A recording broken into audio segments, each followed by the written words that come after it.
Assalamualaikum warahmatullahi wabarakatuh. Selamat siang, Bapak Ibu, Waalaikumsalam. para hadirin peserta webinar siang hari ini. Semoga dalam keadaan baik dan sehat selalu. Berjumpa lagi di acara webinar yang diselenggarakan oleh Enforce A. Sebelumnya, saya ingin mengucapkan terima kasih kepada Bapak, Ibu, dan para hadirin sekalian yang telah meluangkan waktunya untuk mengikuti webinar hari ini. Perkenalkan, nama saya Firda Nugraha. Saya yang akan memandu berlangsungnya webinar kali ini yang berjudul Mengenal Tarif Efektif PPh Pasal 21. Melalui Peraturan Pemerintah Nomor 8 Tahun 2023 dan Peraturan Menteri Keuangan Nomor 168 Tahun 2023, pemerintah menetapkan tarif baru untuk penghitungan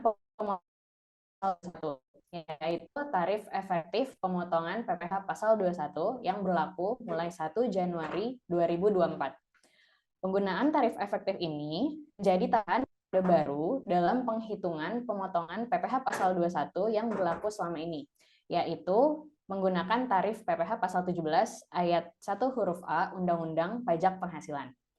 Nah, pembahasan secara detail mengenai tarif efektif ini yang akan kita simak sesaat lagi bersama dengan dua narasumber yang sangat kompeten di bidang perpajakan.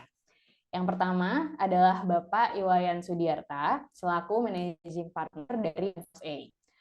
Bapak Iwayan Sudiarta menempuh pendidikan tinggi di Sekolah Tinggi Akuntansi Negara atau STAN, dilanjutkan dengan menempuh pendidikan sarjana dan master di Fakultas Ekonomi Universitas Indonesia. Pak Wayan juga mengikuti course dan training yang diselenggarakan universitas luar, seperti International Wealth Management dari Erasmus University dan International Tax and Transfer Pricing dari University of Leiden. Selamat siang, Pak Wayan. Apa kabar? Baik, siang Mbak Firda. Sudah siap untuk membawakan materinya ya, Pak? Ya, siap. Selanjutnya, narasumber kita yang kedua adalah Ibu Dian Anggraini, selaku penyuluh pajak ahli media Direktorat P2 Humas, Direktorat Jenderal Pajak. Ibu Dian menempuh pendidikan diploma di Sekolah Tinggi Akuntansi Negara, lalu melanjutkan pendidikan sarjana di Fakultas Ekonomi Universitas Indonesia, dan pendidikan magister di Universitas Indonesia juga. Sebelum menjabat sebagai penyuluh pajak Direktorat P2 Humas di pelayanan di KPP Pratama, Jakarta, Cempaka Putih. Selamat siang, Ibu Dian. Selamat siang, Mbak Rifda. Apa kabar, Ibu? Sehat-sehat? Ya, alhamdulillah baik. Mbak Firda ya, sorry saya kebalik. Iya, Iya. betul. Firda, ya. Iya, Sudah siap ya, alhamdulillah Ibu, sehat, Firda. berbagi ilmunya terkait tarif efektif ini kepada para peserta? Sudah tidak sabar. Oke. Oke, baik. Sebelum kita lanjutkan, saya akan menjelaskan dua hal terkait pelaksanaan webinar. Yang pertama, webinar akan dibagi menjadi 3 sesi, yaitu pemaparan materi oleh Pak Wayan, lalu dilanjutkan dengan pemaparan materi oleh Ibu Dian, dan yang terakhir adalah sesi tanya-jawab. Yang kedua, saya akan menjelaskan tata tertib untuk diikuti oleh seluruh peserta webinar. Yang pertama, pada saat webinar dimulai, mikrofon peserta akan berada pada posisi mute. Peserta disarankan untuk menggunakan headset, hands-free, earphone, atau semacamnya agar suara yang terdengar lebih optimal. Peserta dapat mengajukan pertanyaan kepada narasumber melalui menu chat meeting yang dapat diakses peserta dengan mengklik icon chat. Silahkan sampaikan pertanyaan pada kolom chat Zoom dengan menambahkan nama dan instansi pada pertanyaan Anda. Nah, ada yang spesial di webinar kali ini nih, Bapak, Ibu, dan hadirin sekalian. 3 pertanyaan terbaik akan mendapatkan hadiah menarik dari Enforce A dan akan diumumkan di akhir acara. Jadi, silahkan disimak sampai selesai ya, Bapak, Ibu sekalian. Peserta dapat mengunduh materi webinar di link yang akan dibagikan oleh kami di kolom chat pada akhir sesi. Peserta juga diharapkan untuk mengisi feedback form yang akan dibagikan juga lewat link di akhir sesi nanti. Sekian penjelasan dari saya. Selanjutnya, langsung saja saya persilahkan kepada Pak Wayan untuk memulai pemaparan materinya. Silakan, Pak Wayan. Baik, terima kasih Mbak Firda. Assalamualaikum warahmatullahi wabarakatuh. Selamat siang Bapak Ibu peserta webinar pada siang hari ini. Selamat siang juga Ibu Dian. Selamat Ya, siang Pak semoga Wayan. semua sehat-sehat selalu ya. Ini pesertanya sudah banyak yang masuk ya. Saya lihat juga ada tim dari Kediri, timnya Bu Lucia. Terima kasih sudah bergabung dari Jawa Barat juga. Jadi satu ruangan rame-rame nih sepertinya ya Bu ya, ikut ya. Jadi kelihatannya ini 130-an, tapi Bu Dian sebenarnya 200 lebih ya, karena satu ruangan isinya 100 orang Iya, yang saya lihat yang ikut webinar betul. ya. Sangat Satu, bersemangat sekali iya, ya. satu partisipan tapi rame-rame di ruang rapat gitu kayaknya ya. Iya, betul. Ya, ini klien-klien kami ada juga yang dari Kediri, Jawa Barat juga ya.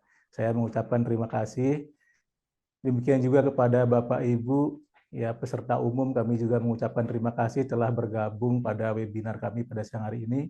Kita akan membahas topik yang akhir-akhir ini mungkin ya sedang hangat ya karena baru keluar juga, termasuk juga ya sebenarnya memang tidak ada pajak baru tetapi perubahan format. Nah, ini juga penting ya diketahui kepada Bapak Ibu baik sebagai pemberi kerja maupun sebagai karyawan yang terlibat langsung mungkin ya dengan peraturan baru ini ya.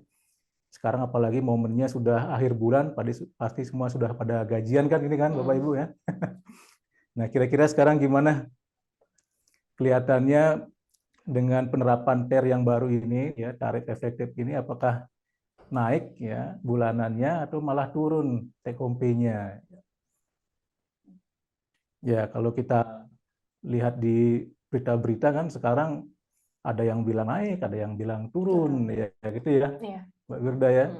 Ya sebenarnya gimana sih ya actualnya? Nah nanti kita dengarkan juga dari Ibu Dian ya bagaimana sebenarnya dengan penghitungan yang baru ini, apakah naik atau turun? Nah nanti di akhir tahun seperti apa, gitu kan? Nah karena ini jadi ramai juga di media-media ya, ada yang mengaku menerima lebih kecil, ada yang mengaku menerima lebih besar ya. Ya kan coba kita ulas lebih jauh nanti ya. Nanti sebelum itu saya ingin refreshing sedikit. Mengapa sih ya PPh karyawan itu harus dipotong? Nah, kita harus tahu dulu ya latar belakang dari pengenaan PPh dengan cara pemotongan ini. Bapak Ibu mungkin sudah memahami bahwa sebagai subjek pajak ketika kita menerima penghasilan, ya, maka akan dikenakan pajak penghasilan oleh pemerintah berdasarkan undang-undang ya. Jadi jelas dasarnya dari situ. Nah, kemudian dengan cara apa kita harus melunasi pajak ini? Nah, diatur kemudian lebih lanjut di pasal 20. Di pasal 20 yang dikatakan bahwa ya, pelunasan pajak ini dilakukan pada setiap bulan, ya, jadi setiap masa. Nah, undang-undang menganggap itu sebagai angsuran, ya. Jadi kita ya membayar PPh ya, tiap bulan ini bukan berarti final, ya. Artinya final itu tidak diperhitungkan lagi di akhir tahun karena pajak penghasilan ini sebenarnya kan hitungannya adalah terutang untuk 1 tahun pajak. Ya. Jadi 1 tahun pajak penghasilan dari awal tahun sampai akhir tahun ya 12 bulan atau 12 masa, kemudian kita hitung di akhir tahun nah berapa jumlah pajak yang harusnya kita bayar. Nah, tapi dengan ya pasal 20 ya, pemerintah ya negara mengharuskan ya, wajib pajak untuk melakukan angsuran ya. Kalau PPh 21 berarti dengan cara pemotongan oleh pemberi kerja. Ya. Mengapa harus diangsur? Nah, ini banyak sekali pertimbangannya ya. Terutama mungkin ya ketika ya sama dengan kita lah ya, dapur negara juga perlu ngebul setiap bulan kan, tidak bisa hanya pada akhir tahun ya. Jadi tetap harus ada angsuran tiap bulan ya supaya ya negara ya ada kebutuhan dana untuk pembangunan setiap bulannya bisa tercukupi. Kemudian juga untuk karyawan atau ya pemberi jasa kalau misalnya dia dipotong sekaligus di akhir tahun ya. Nah, ini kan cukup mengagetkan juga kalau harus membayar besar di akhir tahun ya. Jadi ya akan lebih yang lebih meringankan kalau misalnya dipotong setiap bulan, diangsur setiap bulan. Jadi angsurannya dikumpulkan, kemudian di akhir tahun baru dihitung ulang, ternyata oh tinggal sedikit. Jadi tidak harus shock ya, ada panen shock di akhir tahun karena harus membayar angsuran atau harus membayar pajak yang besar. Jadi kurang lebih seperti itu dasarnya mengapa kemudian pajak itu harus dipotong.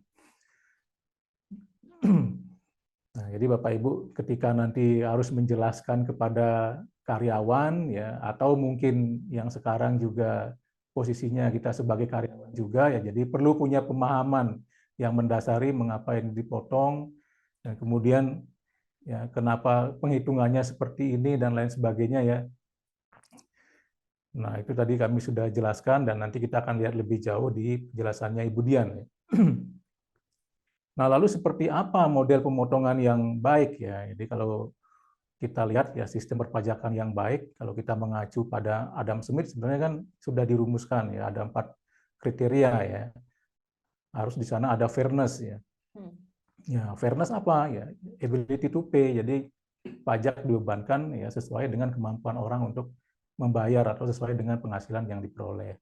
Kemudian juga ada certainty ya, ada kepastian hukum ya. Apa yang dikenakan, berapa kenanya ya. Nah, itu adalah kepastian hukum.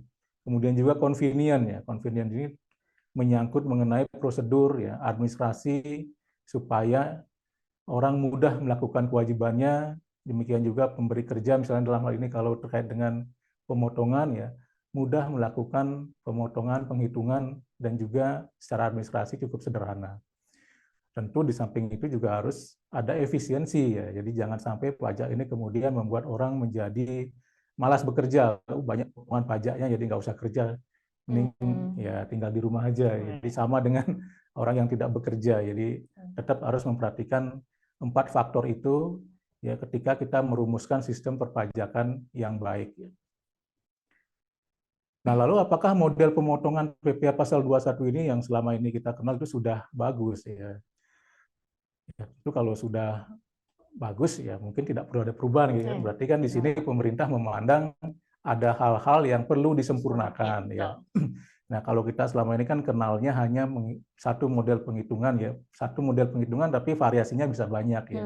Mengenai PTKP bisa bervariasi, mengenai penerima penghasilan bisa bervariasi, cara menghitung bisa bervariasi.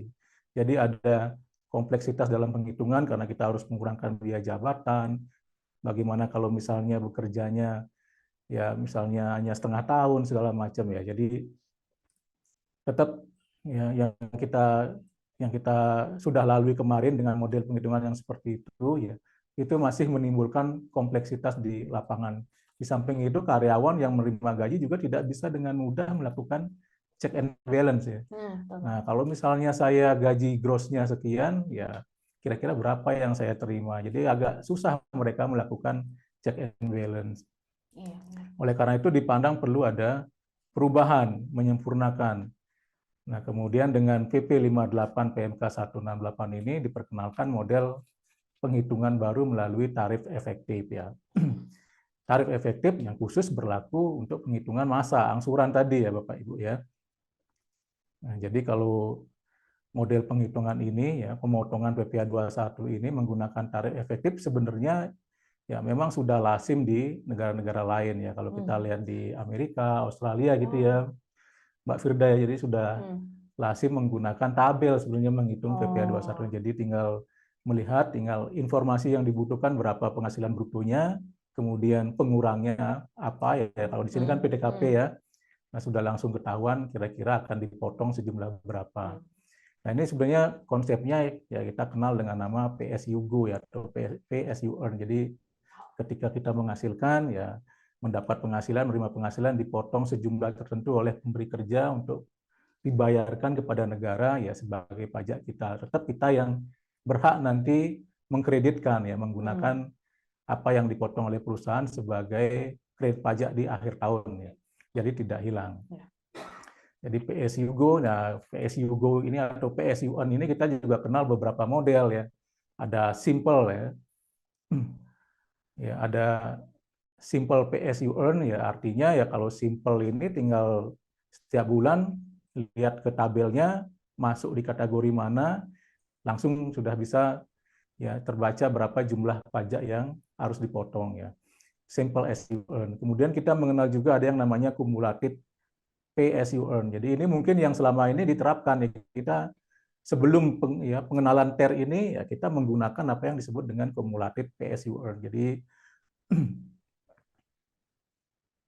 Jadi sangat jelas sebenarnya ya bahwa kita ya, sebelumnya tidak pernah menggunakan yang namanya tarif efektif, tapi selalu menggunakan kumulatif PSUN. Jadi kita hitung ya setiap bulan kita hitung ulang ya berapa sih actual income yang diperoleh oleh karyawan, kemudian kita proyeksikan selama setahun ya, baru kemudian dihitung pajaknya, lalu ya dikurangi dengan yang sudah dipotong sebelum-sebelumnya, ya, baru dapat yang bulan itu harus dibayar. Jadi itu namanya kumulatif PSUN.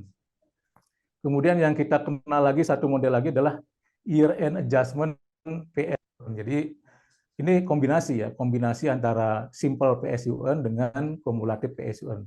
Jadi pemotongan pajak setiap bulan ya tetap gunakan tabel. Jadi PSUN jadi simple menggunakan tabel ya. Lalu di akhir tahun, nah itu yang perlu kita sesuaikan lagi sesuai dengan actual income yang diperoleh oleh karyawan ya. Jadi penghitungannya balik lagi dengan menggunakan kumulatif PSUN. Ini yang kita sebut sebagai model hybrid kombinasi. Jadi kita mengenal model ini yang kemudian ya coba diterapkan oleh DJP ya, Direktorat Jenderal Pajak ketika menghitung PPh pasal 21 ya, baik yang dipotong secara bulanan maupun nanti di akhir tahun ya. Jadi ada penyesuaian di akhir tahun, dihitung dengan model kumulatif PSUN, dikurangin dengan PPh yang sudah dipotong ya melalui mekanisme simple PSUN tadi, melalui tabel. Nah, selisihnya itulah adjustment-nya berapa, bisa lebih, bisa kurang, kemungkinan seperti itu ya. Tapi nanti akan kita coba gali lebih jauh dari Ibu Dian ya, bagaimana simulasinya, apakah memang bisa menghasilkan lebih, apakah bisa menghasilkan kurang bayar, lalu setelah itu perlakuannya seperti apa. Lebihnya akan diapakan, kalau kurang ya potongannya jadi lebih tentunya nanti di bulan Desember atau di masa terakhir. Nah, jadi kompleksitas tadi penggunaan kumulatif PSUN ini yang menjadi dasar kemudian pemerintah menerbitkan ya peraturan TER ya. Jadi PP 58 dan PMK 168 ini ya. Ya supaya ya concern-nya adalah ya kemudahan ya. Pertimbangan dari penerbitan aturan ini adalah kemudahan dan kesederhanaan. Kemudahan untuk siapa? Tentunya yang di sini yang diberikan tugas sebagai pemotong adalah pemberi kerja kan. Jadi tentunya yang pertama dilihat adalah kemudahan untuk pemberi kerja ya tentunya kan, kemudahan pemberi kerja dan juga kesederhanaan ya. Kemudahannya gimana ya, tadi mengurangi kompleksitas, nanti daripada menimbulkan dispute ya sengketa dengan karyawan mengenai cara penghitungan, tapi dengan model TER ini hanya dengan melihat tabel estimasi setiap bulan akan lebih mudah untuk langsung mengetahui. Jadi ya check and balance-nya bagi karyawan lebih mudah ya. Kemudian perusahaan ketika misalnya mau hire baru ya juga bisa langsung mengestimasi, karyawan bisa langsung mengestimasi. Kalau saya ya minta gaji sekian, kira-kira dapat netnya berapa gitu kan. Jadi kan kurang lebih ya, jadi sudah langsung bisa digunakan ya sebagai dasar untuk misalnya nego gaji dengan perusahaan atau dengan employer ya. Nah, itu kemudian yang diberikan, kemudian kesederhanaan. Nah, coba kita lihat kalau sederhana, benar nggak sederhana ya? Sederhana bagi siapa? Kalau bagi karyawan pasti sederhana dengan melihat tabel udah langsung tahu ya. Nah, bagi perusahaan sederhana ketika menghitung iya, kemungkinan iya ya, karena kan simple juga ketika melihat tabel sudah bisa langsung menghitung tanpa banyak item yang harus dimasukkan. Tapi kesederhanaan dari sisi administrasi ya ini yang mungkin menjadi pertanyaan, menjadi kontranya karena ya bagaimanapun sebagai pemberi kerja kan dengan model seperti ini sebenarnya harus menyiapkan sistem baru lagi ya. Karena sebelum-sebelumnya mungkin sudah punya sistem yang menganut kumulatif tadi PSUN ya. Jadi sekarang harus menyiapkan sistem baru. Kemudian juga mungkin ada tambahan administrasi, misalnya harus membuat bukti potong kepada semua karyawan ya ketika ada pembayaran, meskipun misalnya PP yang rutang nihil, kemudian juga masih di bawah PTKP kan tetap harus dibuatkan bukti potong ya. Ini mungkin jadi tambahan ya. Nah, saya kira dari sisi administrasi memang masih ada kontra, tetapi nanti dengan berjalannya ya DJP juga memberikan kemudahan dengan ya membangun sistem yang memadai, ya mudah-mudahan dengan Ibu Pot segala macam kan, mudah-mudahan ini jadi jalan yang bisa mengurangi ya burden ya, cost of burden dari wajib pajak atau pemberi kerja ketika berurusan dengan masalah administrasi pemotongan PPh pasal 21. Nah, jadi saya kira seperti itu latar belakang TER-nya ya. Nah, kalau TER sendiri ya kita sekarang yang digunakan oleh pemerintah adalah ada yang namanya tarif efektif bulanan, ada yang namanya tarif efektif harian ya. Nah, ini ya tentu sudah memperhitungkan segala faktor baik PTKP segala macam ya. Ya, yang akhirnya ya dirumuskan di summary menjadi beberapa table ya. Jadi kategori ada TER A, TER B dan TER C ya sesuai dengan PTKP yang terkait. Jadi kalau TER A, PTKP itu antara 54 juta sampai 58,5 juta. Kalau TER B, PTKP ya 63 juta sampai dengan 67,5 juta. Sedangkan TER C ya ini yang K3 PTKP paling tinggi ya, 72 juta ya. Tapi jangan lupa di akhir tahun tetap penghasilan yang diterima oleh karyawan ya dihitung berdasarkan pasal 17 ya. Jadi TER ini hanya untuk menghitung angsuran ya, kurang lebih seperti itu. Menghitung angsuran dari Januari sampai November ya, atau dari masa pajak awal ya. Kemudian ketika menghitung di masa pajak terakhir atau biasanya ya kalau bekerjanya setahun penuh ya berarti masa pajak Desember tetap hitungan menggunakan tarif pasal 17 ya. Jadi dihitung kembali. Nah, jadi kurang lebih seperti itu latar belakang mengapa pemerintah kemudian menerbitkan peraturan ya PP 58 dan PMK ini memperkenalkan model penghitungan ya angsuran baru untuk PPh 21 dengan menggunakan tarif efektif rata-rata. Jadi mudah-mudahan Bapak Ibu sekilas bisa memahami ya latar belakang ya. Kemudian juga bisa menjelaskan nanti kepada karyawannya kenapa kok sekarang berubah, karena ini isu yang sensitif ya terus terang, karena menyangkut ya kalau menyangkut gaji karyawan kan sensitif ya. Betul, berkurang 50.000 aja banyak pertanyaannya ya. Betul. apalagi kalau sampai berkurang 1 juta jutaan gitu ya. Nah, ini mudah-mudahan ya Bapak Ibu punya senjata nanti ketika menjelaskan kepada karyawan ya sehingga mereka lebih mudah mengerti ya bahwa ini memang ya perusahaan dibebani ya tanggung jawab untuk melakukan pemotongan. Jadi mau nggak mau harus memotong dengan model tadi menggunakan ya konsep PSUN. Jadi tiap bulan tetap harus dipotong. Ya sekarang dipermudah caranya dengan menggunakan TER. Ya, kalau dulu kita ya, menggunakan kumulatif ya dihitung terus yang actual berapa sih sebenarnya penghasilan dan PPh-nya setiap bulan. Nah sekarang dipermudah meskipun sebenarnya tidak persis ya, tidak persis untuk per bulannya, bisa berubah-ubah ya. Tidak persis sama per bulannya dan juga tidak 100% akurat per bulannya ya.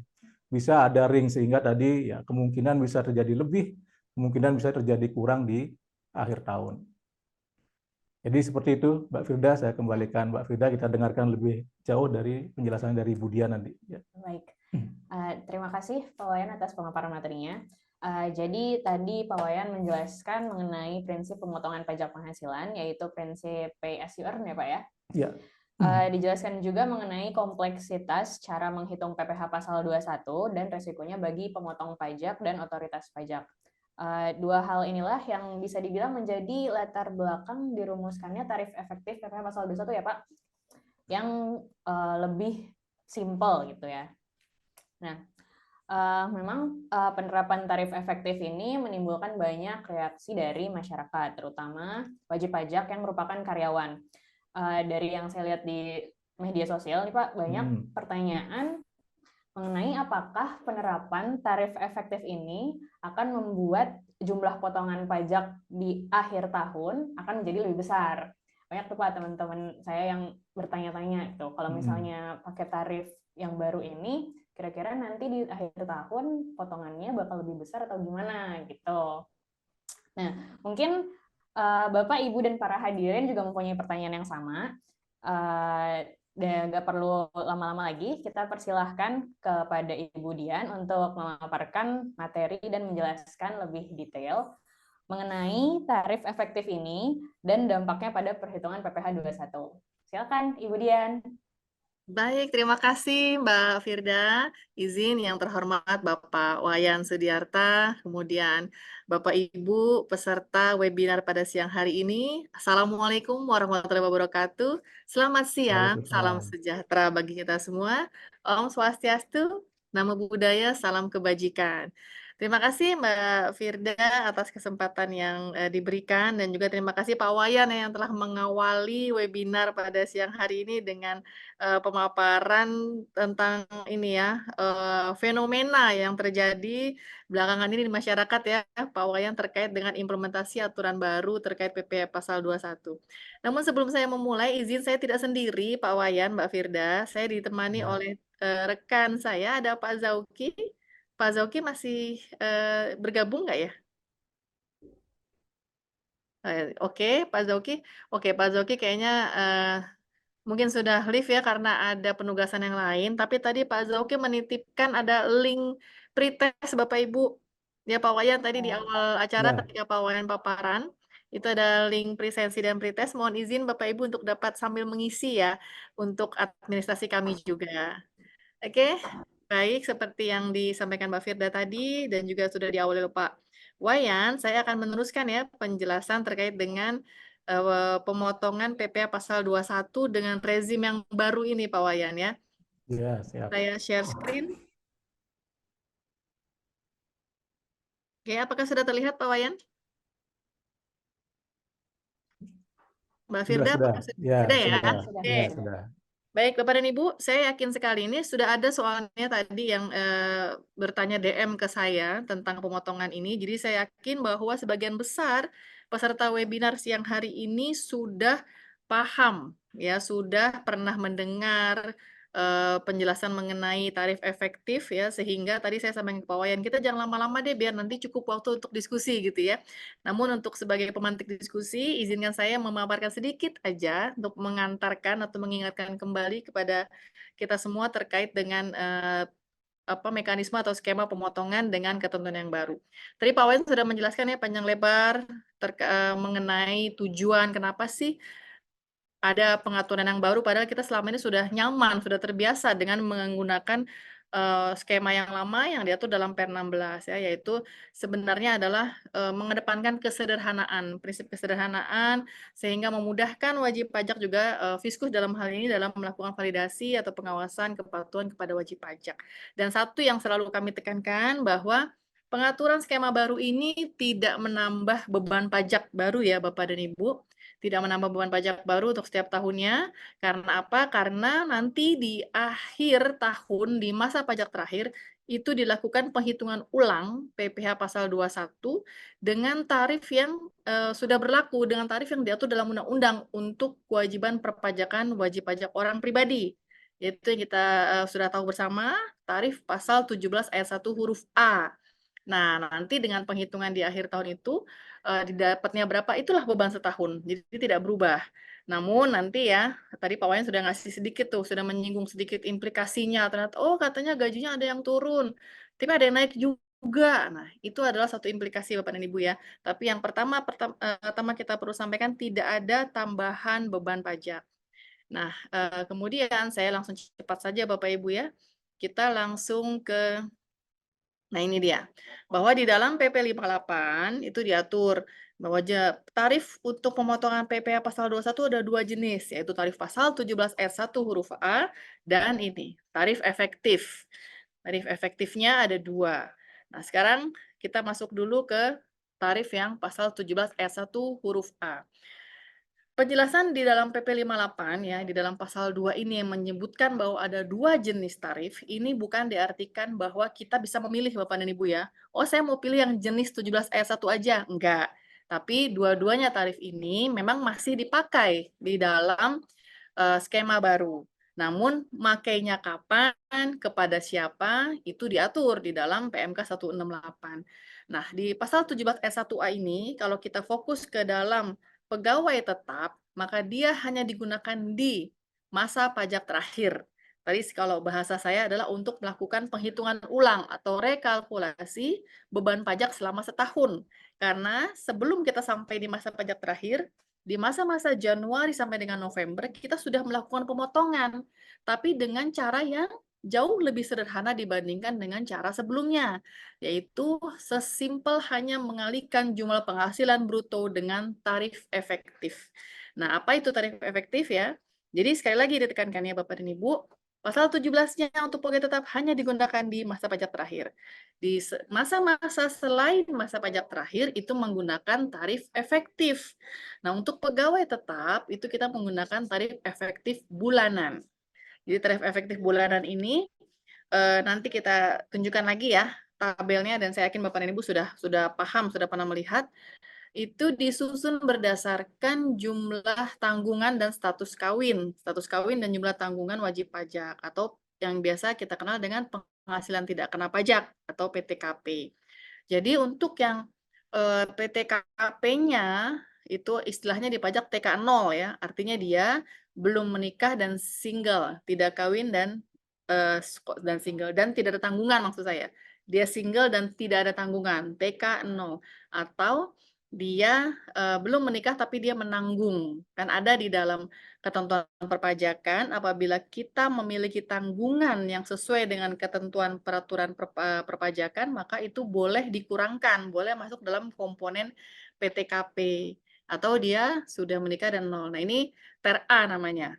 Kemudian yang B itu selanjutnya. Ada 3 ya, pokoknya masing-masing adalah digunakan untuk berbagai jenis PTKP. Nanti ini saya tidak perlu panjang lebar karena sebenarnya stressingnya di sini adalah bahwa PTKP itu ditentukan berdasarkan kondisi di awal tahun kalender, Bapak dan Ibu.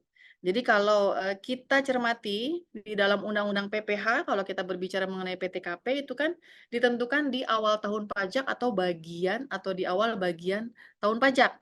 Tetapi bahasanya kalau untuk sejak Per 16 ya, Per 16 yang ketentuan yang lama dengan PMK 163 ini ditentukan berdasarkan kondisi di awal tahun kalender. Artinya bagaimana status orang tersebut per 1 Januari dalam tahun tersebut.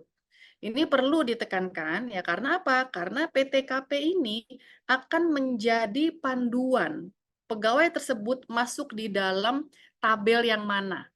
Dan ketika seorang pegawai berada di tabel A, maka sepanjang tahun kita akan menggunakan tabel A. Tidak akan pindah, Bapak dan Ibu ya. Dia B, maka sepanjang tahun sampai selesai dia B. Jadi misalnya ada seorang pegawai yang ketika di awal tahun kalender dia statusnya K0, dia baru menikah tapi belum punya anak, maka di ter A. Nah, tapi ketika di tengah tahun, katakan di bulan Oktober atau November, dia pindah kerja. Pindah kerja ketika November itu dia udah punya anak, udah menikah, udah punya anak, jadi K1. Apakah jadi pindah ke ter B? Tidak. Ya, karena bukan kondisi di bagian tahun pajak tadi, tapi di awal kalender. Jadi perubahan statusnya itu baru akan dipakai di tahun berikutnya. Ini yang penting. Kalau ter A untuk apa, B, C itu nanti Bapak dan Ibu kita akan dibantu dengan alat bantu yang disediakan oleh Direktorat Jenderal Pajak, yaitu aplikasi SPT Masa PPH 21 atau 26 ya. Tapi tetap ketika kita men-input kita jangan sampai salah. Kemudian ada tarif efektif yang kedua, itu tarif efektif harian yang digunakan oleh pegawai tidak tetap Bapak dan Ibu. Jadi kalau tarif efektif bulanan ini ada beberapa penerima penghasilan yang pakai. Sebagian besar itu adalah pegawai tetap, namun ada juga nanti dewan komisaris, dewan pengawas ya yang menerima penghasilan tidak teratur. Ada juga pegawai tidak tetap yang menerima upah secara bulanan. Ini juga pakai ter bulanan. Nah, untuk ter harian ini hanya digunakan untuk pegawai tidak tetap saja. Nah, jadi Bapak dan Ibu, masing-masing subjek itu kan beda-beda formulanya, tapi nanti itu akan dibantu oleh sistem. Tapi yang paling penting adalah kita memahami kita sedang bertransaksi dengan siapa? Pegawai tidak tetapkah? Pegawai tetapkah? Bukan pegawai kah? Atau nanti ada tambahan lagi peserta kegiatan kah? Nah, itu formulanya beda-beda. Jadi stressingnya di sana Bapak Ibu ya. Nah, kemudian ini tarif efektif harian. Nah, ini adalah per bulanannya ya. Jadi seperti yang saya sampaikan, rezim ini sesimpel itu dalam melakukan atau menghitung pemotongan PPh pasal 21. Tadi Pak Wayan sudah sebutkan, jadi nanti pegawai pun bisa mudah melakukan cross check atau checks and balance ya, yang dipotong oleh kantor saya udah betul atau belum. Kalau dulu, jangankan pegawai, mohon izin Bapak dan Ibu, mungkin AR pun juga akan sulit menelusuri ketika misalnya ada bonus di tengah tahun, ada THR, itu kan penghitungannya rumit. Sehingga mungkin lebih, "Oh udah percaya aja deh," gitu ya.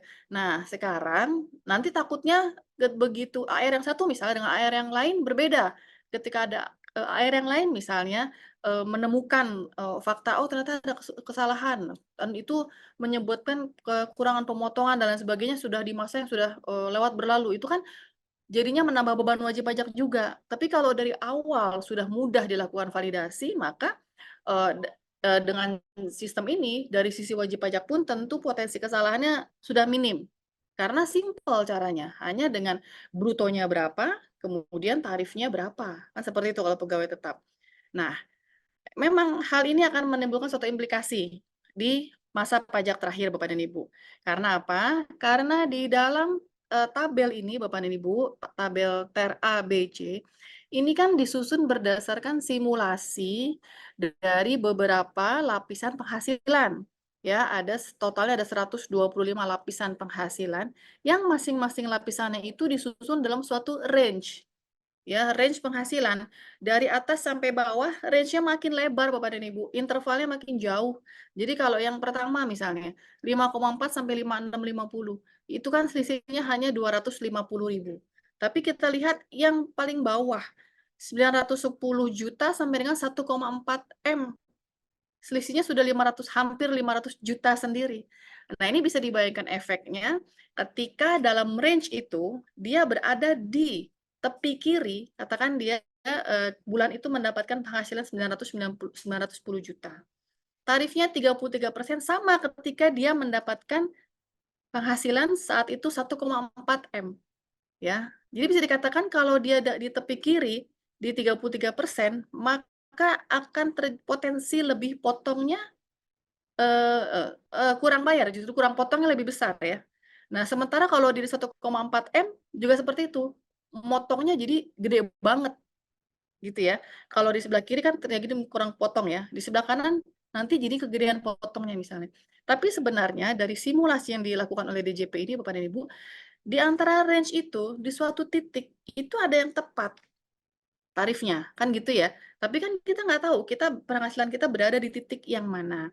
Dan penghasilan ini, lapisan-lapisan penghasilan ini disusun berdasarkan tentu kondisi nasional, kondisi makro, berapa penghasilan para pegawai di Indonesia. Dengan mempertimbangkan misalnya UMR. UMR yang paling tinggi di Jakarta ada 5 jutaan. Kita lihat, TER yang paling rendah adalah di bawah 5,4 juta. Artinya orang yang penghasilannya masih dalam UMR, dia belum dipotong. Sama dengan rezim yang lama, seperti itu. Ya, jadi dan pertimbangan yang lain adalah bagaimana pola gaji para pegawai di seluruh rakyat Indonesia gitu. Jadi bukan di kelompok tertentu. Maka kalau ada suatu perusahaan, ini kan sangat bergantung kepada kebijakan perusahaannya. Kalau satu perusahaan memiliki kebijakan misalnya pemberian bonus yang sangat besar di tengah tahun, ya, atau nanti ada pembayaran iuran pensiun yang besar di tengah tahun. Itu kan bisa kita sampaikan atau kita katakan ya sebagai bentuk anomali. Artinya dia adalah special case, sedangkan yang dibawa ke sini adalah suatu kondisi makro, umum, karena ketentuan ini mau digunakan secara umum oleh seluruh rakyat Indonesia. Ya, jadi kalau memangnya nanti ini konsekuensi Bapak dan Ibu. Tadi kita sudah panjang berbicara mengenai kesederhanaan yang diberikan oleh skema ini, di mana tiap bulan sesimpel mengalihkan penghasilannya berapa dikalikan tarifnya berapa. Ya, beda dengan skema yang lalu. Nah, sehingga apabila di tengah tahun pegawai misalnya mendapatkan bonus, dia gajinya 10 juta. 10 juta tarifnya di sini bisa kita lihat adalah 2%, ya, di baris ke-9. Tiba-tiba perusahaannya ngasih bonus di tengah-tengah misalnya 20 kali lipat gajinya. Jadi 200 juta. Maka dia langsung loncat tuh ke baris 37, yaitu 27% Bapak dan Ibu. Jadi sampai lebih dari 10 kali lipat kan tarifnya. Jadi sehingga ketika dia dapat bonus, bisa dikatakan penghitungannya seolah-olah di bulan tersebut gaji dia itu adalah 210 juta. Gitu ya. Jadi dia kayak orang yang punya gaji 210 juta, padahal 10 juta. Nah, tapi Mekanisme ini membuat orang seperti bergaji 210 juta pada bulan itu. Itu yang harus dipahami Bapak dan Ibu. Loh kok seperti itu caranya? Nah ini tadi, karena mau sederhana dan seperti yang disampaikan Pak Wayan, praktek ini sudah banyak dilakukan di negara-negara, lain. Di Amerika itu udah sejak, hampir 10 tahun yang lalu, di Malaysia, di Australia itu sudah banyak dan, kemudian mereka juga sudah mengalami itu kalau kemudian di akhir masa pajak, oh ternyata, kurang potong atau lebih potong. Karena mungkin perlu saya ulangi ya, ketika di masa pajak terakhir dihitung dengan pasal 17 ayat 1 huruf A ya, itu kan merupakan tarif umum penghitungan PPh wajib pajak orang pribadi. Ternyata pajaknya katakan adalah 100 gitu ya. Nah, ini akan dibandingkan dengan pajak-pajak yang telah dipotong dengan TER dari Januari sampai November.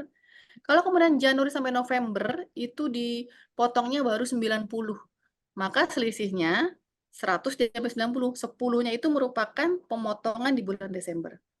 Tapi ternyata sebaliknya, pajaknya 100 di masa pajak terakhir, tapi dia pemotongan dari Januari sampai dengan November udah 110. Nah, bagaimana? Kalau seperti ini, maka pemberi kerja harus mengembalikan kelebihan pemotongannya kepada pegawai dengan menyampaikan bukti pemotongan paling lambat di akhir masa pajak berikutnya. Jadi kalau Desember berarti di 31 Januari 2024. Ya, seperti itu Bapak dan Ibu. Tapi ini belum berlaku ya. Untuk masa Desember kemarin berarti kalau kita katakan contohnya adalah Desember 2024, paling lama berarti di 31 Januari 2025. Ya, ini penjelasan dalam praktek yang mungkin Bapak Ibu sering temui, ya karena akibat tadi. Kalau saya biasa menggunakan istilahnya konsekuensi matematis. Karena Bapak dan Ibu kalau berbicara PMK 168, maka ini isinya hanyalah formula penghitungan yang sifatnya matematis. Jadi tidak memerlukan suatu pemahaman seperti misalnya kalau kita ingat lagi Pak Wayan ya diskusi mengenai PMK Natura kenikmatan. Nah, itu maka kita mungkin mesti banyak mendalami aturan-aturan terkait dengan biaya 3M lah, terus kemudian, benturan-benturannya dengan biaya operasional. Nah, kalau ini enggak, semuanya matematis, ya. Buktinya apa? Ini kita langsung saja biar cepat. Nah ini, sebenarnya isi jantung daripada PMK 108 ini adalah formula bagaimana kalau yang menerima pegawai tetap atau pensiunan, bagaimana kalau PNS, TNI, Polri, anggota Dewas, pegawai tidak tetap, bukan pegawai, peserta kegiatan, peserta program pensiun, dan mantan pegawai. Bapak Ibu bisa lihat, masing-masing itu ada rumusnya. Ya, tadi ada yang saya sudah sampaikan kan, yang pakai TER bulanan itu pegawai tetap atau penerima pensiun yang secara rutin, ada anggota Dewas, ada pegawai tidak tetap yang menerima TER, pembayaran TER-nya secara bulanan, ya seperti itu. Yang lainnya tetap pasal 17 itu digunakan dengan formulanya masing-masing. Jadi sebenarnya kalau untuk pemahaman matematis sekali dan kita pun tidak perlu menghafal karena apa? Karena akan dibantu oleh aplikasi yang disediakan oleh Direktorat Jenderal Pajak ya yang sudah bisa diakses di DJP online. Dan untuk pegawai pun sekarang sudah lebih mudah dapat melakukan pengecekan apakah PPh yang dipotong oleh perusahaan udah benar belum?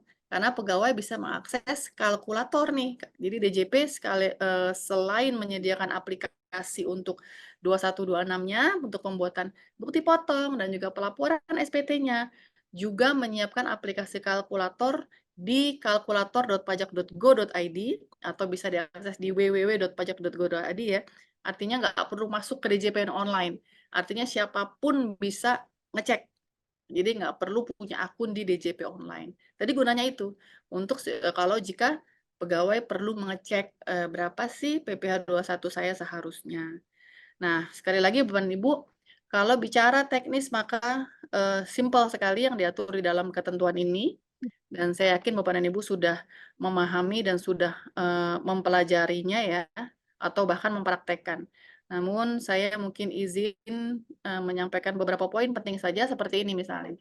Slide ini menjelaskan atau membuktikan bahwa memang betul tidak ada, tambahan beban pajak di dalam skema baru penghitungan PPh pasal 21 yang diatur di PMK 168, ya. Dilihat nih di, sebelah kiri dengan TER, sebelah kanan ketentuan sebelumnya. Itu di kolom yang dikuning-kuningin, yaitu adalah jumlah pajak selama setahun.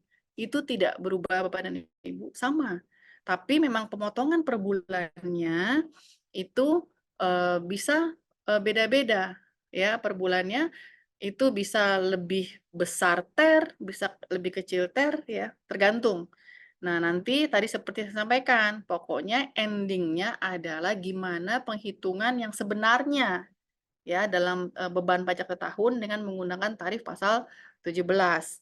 Di contoh ini memang mungkin sederhana Bapak dan Ibu ya dibandingkan dengan struktur penggajian yang ada di perusahaan Bapak dan Ibu. Karena ini hanya sekedar memberikan ilustrasi saja. Nanti apabila ada variasi mungkin bisa kita diskusikan di dalam sesi diskusi dan tanya jawab nanti. Seperti itu Bapak dan Ibu. Nah, ini saya seperti yang saya sampaikan tadi bahwa tadi ini sudah memperhitungkan UMR. UMR tertinggi itu 5.067.000 ya. Nah, ini juga bukti bahwa penghitungan pemotongan PPh pasal 21 sekarang sudah jauh lebih simpel. Yang kiri penghitungan bulanan dengan ketentuan sebelumnya dengan per 16. Ya, bisa dilihat udah berapa penghasilannya, dikurangi biaya jabatan, dikurangi PTKP setahun, dapat setahun, dibagi lagi nanti, dibagi lagi 12 baru dapat. Nanti kalau ada dapat bonus, dihitung tersendiri lagi gitu ya, digabungkan lagi, dikurangin lagi, ribet Bapak dan Ibu. Nah, sekarang bisa dilihat di sebelah kanan, tinggal berapa dia brutonya, oh 10 juta, dia kategori A, maka untuk masa pajak selain masa pajak Desember, dia hanya tinggal mengalihkan brutonya dengan ternya, ya. Oh 2% berarti sebulan 200.000. Tapi di bulan Desember dihitung lagi, ternyata beban pajak setahun adalah 2.715. Berarti dikurangi pemotongan selama Januari sampai dengan November. Oh berarti kurang 515.000. Inilah yang menjadi pemotongan di masa Desember. Jadi Bapak dan Ibu dengan konsep ini juga sekaligus memudahkan wajib pajak orang pribadi dalam melakukan penyampaian SPT tahunannya. Karena dengan semuanya selesai di Desember antara pemberi kerja dengan pegawai, maka si pegawai ketika menyampaikan SPT tahunannya sudah dipastikan nihil. Nggak ada lebih bayar. Ya, karena tadi kalau lebih dipotong akan dikembalikan oleh pemberi kerjanya. Kan seperti itu. Ya, dan yang baru juga di sini, pengaturan yang baru, mungkin izin saya kembali ke slide pokok-pokok perubahan Bapak dan Ibu ya. Dan saya sekali lagi hanya menyampaikan yang penting-penting saja, mengingatkan yang penting-penting, bahwa di dalam konsep baru ini, kalau pekerja, pegawai melakukan pembayaran zakat, ya, atau sumbangan keagamaan yang sifatnya wajib, yang dibayarkan melalui pemberi kerja, maka ini dapat diperhitungkan ya ketika penghitungan beban pajak di masa pajak terakhir dengan tarif pasal 17 ayat 1 huruf A. Berbeda dengan pengaturan sebelumnya, zakat sumbangan ini memang boleh dibebankan tapi di SPT tahunannya orang pribadi. Nah, pembayaran zakat ini seringkali menjadi penyebab SPT PPh orang pribadi ini lebih bayar. Seperti itu Bapak Ibu ya, menjadi LB. Nah, sementara kan banyak kita dengar ya bahwa fenomenanya wajib pajak ini males kalau SPT-nya lebih bayar gitu ya. Nanti diperiksa, katanya takut diperiksa. Padahal sekarang kan sudah ada percepatan pengembalian pendahuluan ya. Tapi udahlah nggak usah, jadi dibikin nihil saja. Nah itu kan juga jadinya tidak sesuai dengan keadaan yang sebenarnya. Maka dengan mekanisme ini menjadi nihil, tidak ada potensi lebih bayar. Kemudian hal yang baru juga di dalam pengaturan PMK 168 adalah pemotongan PP pasal 21 atas penghasilan dalam bentuk natura atau kenikmatan. Ya, pertemuan kita terakhir sudah membahas PMK 66 tentang natura kenikmatan. Ya, maka di dalam menghitung komponen penghasilan pegawai itu karena ini dasar pengenaannya atau DPP ya, dasar pengenaan pajaknya adalah bruto, seluruh penghasilan dengan jenis, dengan nama dan dalam bentuk apapun, maka ketika si pegawai ini menerima natura atau kenikmatan yang berdasarkan PMK 66 itu melebihi batasan yang diatur di dalam lampiran A PMK 66, maka jumlah tersebut harus ditambahkan sebagai penambah bruto. Dia mendapatkan fasilitas mobil, itu kenikmatan. Kita tengok bagaimana pengaturannya di PMK 66, maka itu sebagai komponen penambah bruto. Dan yang langsung berimpact dan memang banyak pasti dialami oleh perusahaan adalah pengaturan mengenai pertanggungan pajak atas gaji pegawai. Ya, ingat lagi ya, saya dulu sudah menyampaikan bahwa sejak berlakunya PMK 66 maka tidak ada lagi dikotomi mengenai pertanggungan pajak atas penghasilan pegawai. Kalau dulu ada perbedaan perlakuan, apakah dia dalam bentuk tunjangan pajak atau pajak yang ditanggung oleh perusahaan atau biasanya kita kenal dengan gross up. Ya, kalau dulu yang jadi penghasilan buat pegawai dan biaya bagi perusahaan adalah jika dalam bentuk tunjangan. Tapi kalau dalam gross up, ya, dalam bentuk pajak yang ditanggung pemberi kerja, maka itu bukan penghasilan bagi karyawan dan bukan biaya. Tapi karena di Per 16 Pasar 5 disampaikan bahwa pajak yang ditanggung pemberi kerja adalah merupakan kenikmatan dan kenikmatan di PMK 66 merupakan penghasilan, maka sudah tidak ada lagi dikotomi. Dia mau namanya apapun, maka itu sebagai komponen pembentuk bruto. Itu ya poin pentingnya Bapak dan Ibu. Dan kemudian hal penting juga yang terbesar diatur di PMK 168 adalah pengaturan untuk bukan pegawai. Izin kembali lagi ke sini ya. Di dalam skema ini, bagan ini kita lihat nih di baris nomor 5, bukan pegawai, ini formulanya adalah penghasilan bruto kali 50% kali tarif pasal 17. Formulanya sama persis Bapak dan Ibu dengan Per 16. Namun perbedaannya tadi, untuk mengedepankan kemudahan, kesederhanaan, maka pemberi penghasilan ini tidak perlu lagi mempertimbangkan sifat kesinambungan penghasilan yang diterima oleh si bukan pegawai. Dan tidak perlu lagi mempertimbangkan penghasilan dari masa-masa sebelumnya. Kalau kita ingat di Per 16, maka pemberi penghasilan harus ngecek nih, ini penghasilan yang berkesinambungan atau tidak, sehingga dia berhak PTKP atau tidak. Kemudian ini penghasilan bulan sebelumnya berapa? Apakah masih bisa pakai tarif terendah yang 5% atau sudah bergerak ke tarif yang lebih tinggi? Kalau ini tidak, ya pergerakan tarif di pasal 17 yang tadi sudah kita bahas ada 5 lapisan, 5%, 15, 25, 30, 35, itu hanya terjadi di 1 bulan saja. Ya, katakan di bulan tersebut dia misalnya penghasilan bruto kali 50% masih 60 juta, kisarannya 40 juta, 50 juta, 60 juta, maka nggak bergerak dari 5%. Tapi apabila di suatu bulan dia ada penghasilan brutonya itu misalnya 200 juta, berarti 50%-nya kan 100 juta. Nah, itu baru yang 60 juta 5%, yang 40 juta 15%. Jadi pergerakan tadi 5 lapisan itu hanya terjadi 1 bulan saja. Tapi tidak seperti Per 16 yang pergerakannya mungkin terjadi di dalam bulan berjalan sampai dengan akhir tahun. Seperti itu Bapak dan Ibu ya perubahan terbesarnya. Kalau yang lain-lainnya sama. Ya, jadi saya rasa cukup ya Pak Wayan.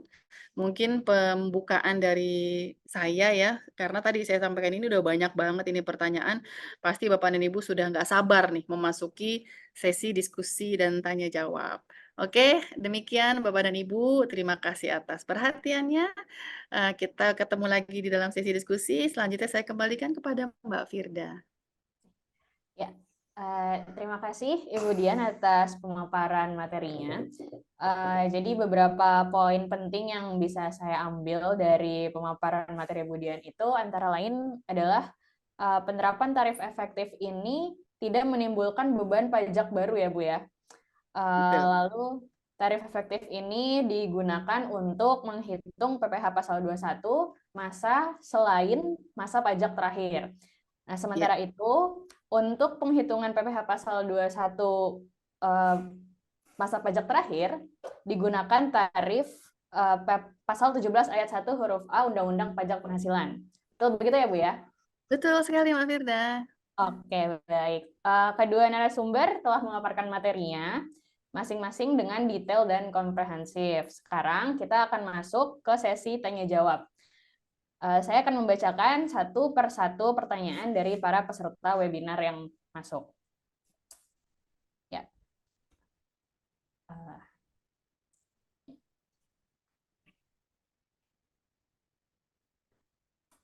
Ya. Pertanyaan pertama dari Bapak Michael MF Karawan dari Matuari BP. Untuk karyawan tetap di bawah PTKP, Apakah laporannya masih hanya dibuat di masa Desember seperti sebelumnya? Pertanyaan ini silahkan kepada Ibu Dian untuk menjawab. Baik, terima kasih Pak Michael. Jadi memang ini menjadi satu perubahan juga, ya sengaja tadi tidak saya sampaikan nih Mbak Firda karena nunggu ada yang nanya ya. Ya. Dan saya yakin Pak Michael ini hanya konfirmasi nih, karena udah pernah dengar pasti ya, bahwa di dalam PMK 168 memang disampaikan apabila SPT-nya nihil, ya, maka tetap harus disampaikan pelaporannya. Dan ini juga diperkuat lagi di Peraturan Dirjen Pajak nomor 2 yang baru rilis di 19 Januari kemarin ya, Mbak Firda Pawayan, Ya. bahwa kalau dulu kan kita taunya kalau ada penghasilan walaupun pajaknya nihil tetap dibuat bukti potong. Ya, nah sekarang tapi kalau SPT-nya nihil maka tidak perlu lapor kecuali masa Desember tuh diatur di PP 9 ya tahun 2018. Nah, tapi pengaturan ini menghendaki berbeda di Per 2 juga diatur bahwa kalaupun SPT-nya nihil maka tetap dilakukan pelaporan setiap masanya. Seperti itu, Mbak Firda. Oke, baik. Terima kasih. Semoga menjawab ya, Bapak Michael. Untuk pertanyaan selanjutnya, dari Bapak Deswaridon, dari PT Bakti Agung Propertindo. Cara pelaporan di SPT PPh 21 dengan tarif efektif, apakah ada aplikasi yang baru untuk pengisian SPT tersebut? Nah, untuk pertanyaan ini silakan Pak Wayan bisa menjawab. Ya, mungkin nanti dibantu Ibu Dian ya untuk aplikasinya. Ya, Siap. kalau yang kita lihat sekarang di Per 2 ya kan baru Ibu Pot ya Bu Dian ya. Nah, kalau aplikasinya sendiri ya mungkin saya nggak tahu apakah masih proses pengembangan, yang mudah-mudahan mungkin segera ada aplikasi baru untuk memudahkan wajib pajak kerja ketika melakukan ya pengisian SPT dan pelaporan.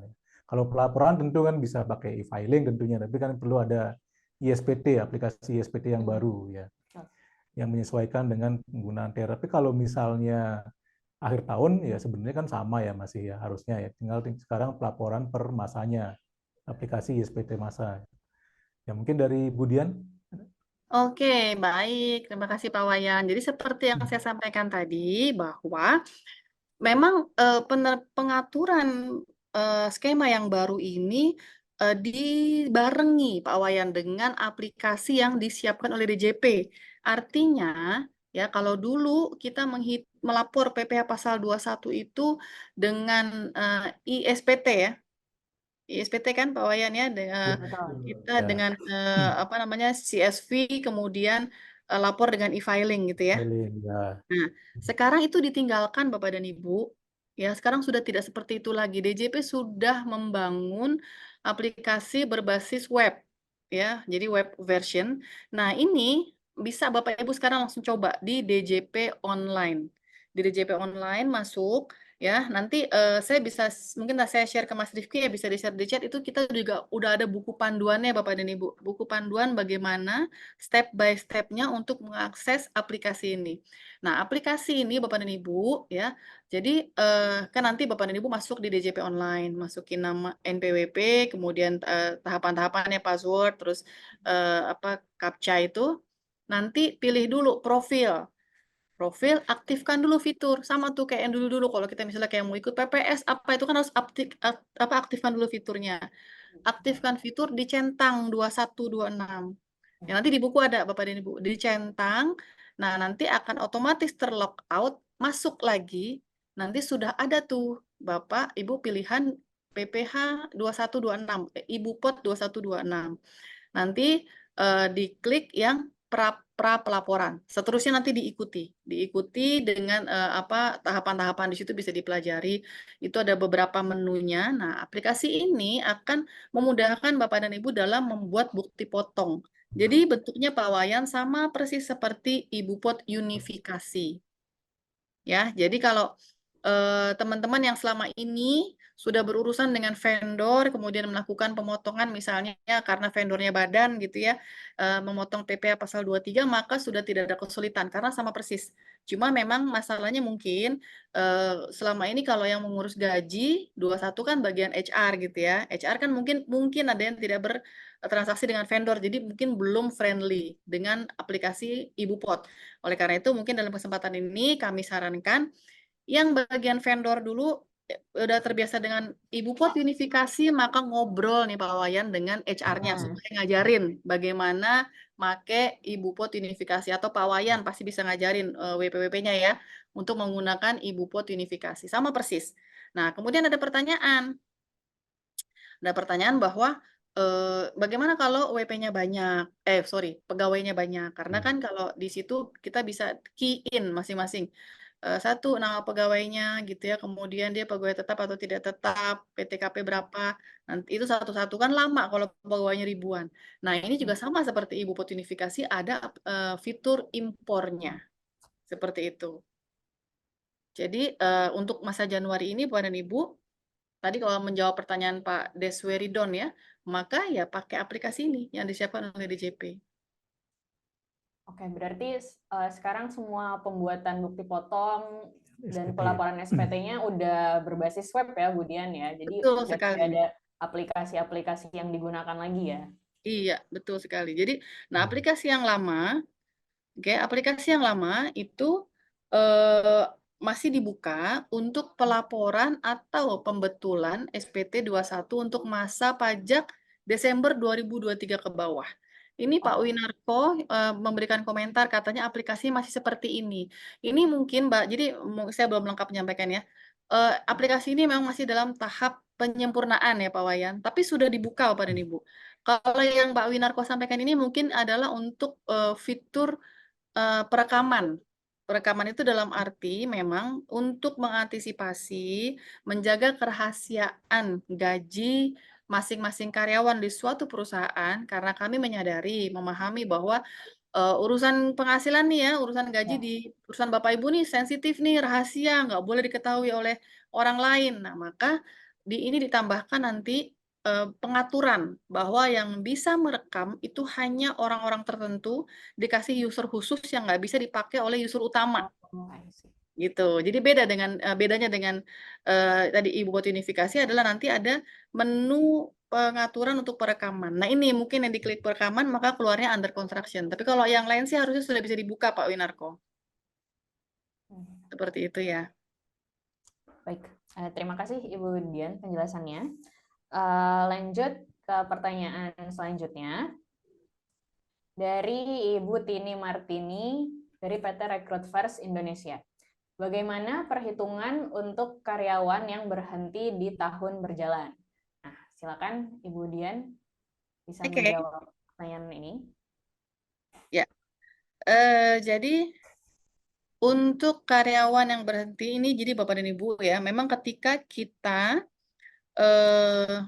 oh betul Pak Winarko sudah memberikan komentar, betul untuk perekaman belum bisa. Ya, itu maksudnya itu bukan belum bisa merekam Bupot ya Bapak, Pak Winarko, maksudnya adalah menu perekaman yang nanti isinya adalah untuk memberikan kewenangan user, supaya usernya dibatasi, nggak setiap orang bisa. Itu ya, tapi kalau untuk membuat bukti potong, mempostingnya, bikin e-billing itu sudah bisa. Tapi kan kalau kita isi sekarang, khawatirnya tadi masalah kerahasiaan Pak Wayan. Jadi Masih memang kebuka, kalau memang ya, masih, betul. kita tunggu aja, nggak lama lagi akan dirilis tuh yang Ya. menu perekamannya akan bisa kita pakai. Oke, menjawab Bu Tini, Pak Wayan atau saya menjawab nih? Silakan Ibu Dian, mungkin nanti bisa ditambahkan oleh Pak Wayan. Ya. Berbagi ya. Oke. Jadi Bapak dan Ibu, Bu Tini, memang kalau kita lihat di PP 58 itu kan isinya tuh ketika itu kayak hanya simple ya. Jadi kita sampai nggak tahu tuh saya dulu. Ini bukan pegawai apa pakai TER juga gitu karena kayak belum jelas. Tapi sebenarnya di PMK 168 itu semua contoh berbagai kondisi itu ada Bapak Ibu di lampiran PMK 168 termasuk penghitungan untuk karyawan yang berhenti di tahun berjalan. Jadi kalau untuk karyawan yang berhenti di tengah tahun, itu kita lihat dulu bagaimana status kewajiban subjektifnya. Apakah dia sudah ada sejak awal tahun, ya. Artinya dia sudah menjadi subjek pajak dalam negeri sejak awal tahun. Maka ya ketika dia berhenti, bulan terakhir dia bekerja, katakan dia berhentinya di bulan Agustus, maka Agustus itu menjadi masa pajak terakhir. Ya, di dalam Per 16 maupun PMK 168 sudah disebutkan definisi pajak terakhir, yaitu masa pajak Desember atau masa pajak si pegawai berhenti bekerja. Nah, ketika kita sudah bisa mendefinisikan, oh itu masa pajak terakhir, maka kita ingat, tarif apa yang digunakan di masa pajak terakhir? Yaitu tarif pasal 17. Maka, untuk Januari sampai dengan Juli, kita pakai TER yang simple. Nanti di masa Agustus kita pakai tarif pasal 17, kita menghitung beban pajak selama setahun. Nah, poinnya di sini kenapa saya sampaikan, lihat dulu dia kewajiban pajak subjektifnya dari awal tahun atau bukan. Karena bedanya, kalau dia sudah jadi subjek pajak dalam negeri sejak awal tahun, menghitung penghasilannya itu adalah sesuai selama dia bekerja dalam tahun itu. Berapa gaji dari Januari sampai dengan Agustus. Tidak perlu disetahunkan. Berapa penghasilan 8 bulan. Oke. Tapi PTKP-nya, karena PTKP merupakan fasilitas untuk wajib pajak orang pribadi. PTKP itu kan fasilitas setahun ya. Fasilitas pengurangan selama setahun untuk wajib pajak orang pribadi dalam negeri, maka PTKP-nya tidak disetahunkan. Ya, jadi tadi untuk wajib pajak dalam negeri dari awal karyawan berhenti, dia sampai Agustus, maka Agustusnya pakai tarif pasal 17 dengan menghitung penghasilan dari Januari sampai dengan Agustus, penghasilan 8 bulan. Sesama dikurangi biaya jabatan, dikurangi iuran pensiun. Nah, terakhir dikurangi dengan PTKP selama setahun. Akibatnya, untuk kondisi ini sangat mungkin atas pegawai tersebut lebih potong, lebih bayar. Ya, karena sudah dapat berapa di Agustus totalnya, dikurangi dengan pemotongan dari Januari sampai dengan Juli. Tadi karena penghasilannya cuma 8 bulan, PTKP-nya setahun. Itu maka mungkin lebih bayar. Ketika lebih bayar, maka pemberi kerja harus mengembalikan kelebihan pemotongan itu kepada pegawainya, beserta dengan bukti potong yang sama tuh batas waktunya, yaitu maksimal di akhir masa pajak berikutnya. Seperti itu, Mbak Firda. Tapi mungkin saya lengkapi. Kalau kemudian tadi kewajiban subjektifnya itu baru ada di tengah tahun, ya dia baru ini pertanyaannya berarti bukan berhenti, berarti dia baru masuk di tengah tahun. Dia baru bekerja di bulan Maret. Misalnya Mr. X dari Australia, dia baru nih Mr. X dari Australia, time testnya 183 hari karena dia sudah ada di Indonesia misalnya dari berarti bulan September ya, September tahun lalu, berarti sudah lebih 6 bulan, maka di Maret itu dia baru menjadi wajib pajak dalam negeri. Nah, maka untuk kasus seperti ini, penghasilan dari Maret sampai dengan Desember, itu kan 10 bulan ya. Nah, itu harus disetahunkan. 12/10 dulu dikali itu disetahunkan. Nah, kalau kondisi yang seperti ini, maka potensi lebih bayarnya kecil. Seperti itu, Mbak Firda. Oke, Ya. baik. Silakan, Mungkin Pak saya Wayan. tambahkan sedikit dari penjelasan Ibu Dian ya. Bu Tini berarti berhenti di tengah jalan ini ya, di tahun berjalan ya. Berarti berhentinya ini apakah kewajiban subjektifnya masih di Indonesia? Berarti berhentinya mungkin karena pindah ke tempat lain, berarti kewajiban pajak subjektifnya kan masih berjalan ya, masih di Indonesia. Ataukah berhenti misalnya ikut suami ya, mau jadi istilahnya ya keluar negeri, pindah domisili ya, mungkin saja kewajiban pajak subjektifnya selesai di sana. Jadi beda perlakuan nanti. Tadi sudah dicontohkan oleh Bu Dian, anggaplah misalnya dari Januari sampai Agustus, Agustus berhenti. Jadi berarti dari Januari sampai dengan Juli, berarti per bulannya potongannya dihitung dengan menggunakan tarif efektif ya, tarif efektif bulanan ya. Nah, Agustus masa pajak terakhir, nah ini yang nanti dihitung secara aktual menggunakan tarif PPh pasal 17. Lalu cara penghitungannya seperti apa? Tergantung dari status kewajiban subjektifnya. Kalau memang hanya pindah kerja, tidak perlu disetahunkan. Tetapi kalau misalnya pindah ke luar negeri, ya tidak lagi menjadi subjek pajak di Indonesia, bukan subjek pajak dalam negeri, maka penghitungan PPh 21 actual-nya, ya ini actual ya, penghitungan ulangnya berarti harus disetahunkan. Ya, jadi kurang lebih seperti itu penjelasannya begini ya. Nah, kalau di awalnya seperti apa? Tadi juga sudah disampaikan oleh Budian. Sama kalau kewajiban pajak subjektifnya baru mulai setelah Januari misalnya di tengah tahun pajak, ya berarti harus disetahunkan penghitungannya. Ya. Jadi kurang lebih seperti itu, Bu Tini. Ya, semoga bisa menjawab. Ya. Oke. Silakan, Pak Firda. Terima kasih, Pak Wayan. Lanjut ke pertanyaan keempat dari Bapak Daniel Mulia dari PT Metaplus Citra Cemerlang. Apakah kebijakan tarif pajak lebih besar 20% jika tidak mempunyai NPWP masih berlaku? Nah, untuk pertanyaan ini silahkan Pak Wayan menjawab. Baik, Pak Daniel ya.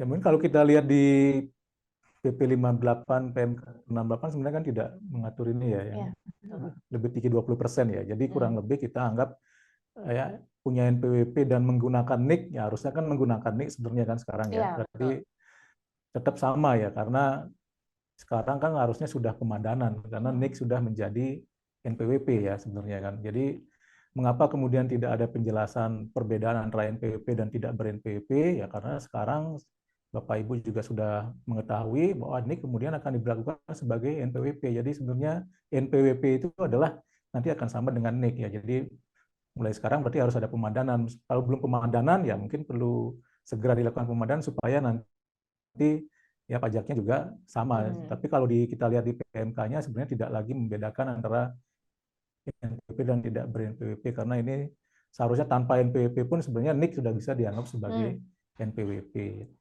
Ya, mungkin dari saya seperti itu. Budian barangkali menambahkan. Ya, baik. Ini memang pertanyaan yang banyak ditanyakan Pak Wayan. Dan menjawabnya ini mesti agak panjang ya, karena ya kalau kita lihat Bapak dan Ibu di Per 2 tadi ya mengenai tata cara pembuatan bukti potong, terus tata cara bentuk isi pelaporan SPT masa 21 26 itu di formnya di form 17 218 Romawi yang merupakan form baru tuh Bapak dan Ibu ya. Form yang, nah ini kan saya tadi memang tidak menjelaskan di sini, mudah-mudahan Bapak Ibu sudah ada yang baca, jadi kalau ada kendala mungkin bisa langsung ditanyakan. Jadi kalau di dalam form itu memang masih ada kolomnya tarif yang lebih tinggi 20%. Namun Bapak dan Ibu, perlu saya sampaikan bahwa regulasinya memang betul, regulasinya itu di dalam PPH, di dalam undang-undangnya. Jadi yang Pak Wayan sampaikan tadi tepat sekali di PMK 1688 ini tidak mengatur.